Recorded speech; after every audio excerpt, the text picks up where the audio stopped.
இன்றைக்கி வந்து பார்த்திங்கன்னா வெங்காயத்துக்கு மருந்தடிக்கிறதுக்கு அந்த தோட்டம் போயிருக்கேங்க. இது வந்து 3வது டோஸுங்க. ஃபஸ்ட்டு டோஸே வந்து நேனோ டிஏபி தான் அடிக்கலான்னு கேட்டிருந்தேன், அவங்க கொடுக்க மாட்டேன்ட்டாங்க. அடுத்த நாள் மறுபடியும் இது 3வது டோஸ் அடிக்கிறதுக்கு வாங்கிட்டு வந்து வச்சுருக்கேங்க.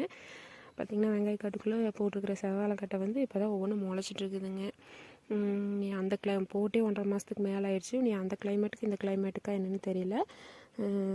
பார்த்திங்கன்னா தமிழ்நாட்டில் வந்து நல்லா வெயிலாக இருக்கும், இங்கே வந்து கொஞ்சம் இதாக தான் இருக்கும். ஆனால் இந்த வருஷம் இங்கேயே வெயில் அதிகமாக தான் இருக்குது. 1.5 மாதத்துக்கு மேலே தான் கட்டையே முளைச்சி வந்திருக்குது இப்போ தாங்க. இதுலேயே பார்த்திங்கன்னா 2 வெரைட்டி இருக்குங்களாமா. இது வந்து நாட்டு ரகத்தோடு சேர்ந்ததுன்னு சொல்கிறேன் அப்படிங்க வீட்டுக்காரர், ஆனால் சரியாக தெரியல எனக்கு. இது வந்து பார்த்திங்கன்னா சீப்பு 6 எச்சம் வருங்களாமா.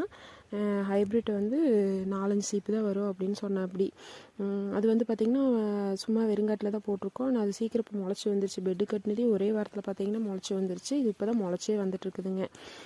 அடுத்தது பார்த்திங்கன்னா உப்பு விடலாம் அப்படின்னு சொல்லிட்டு உப்பெல்லாம் எடுத்து வச்சுருந்தோம்.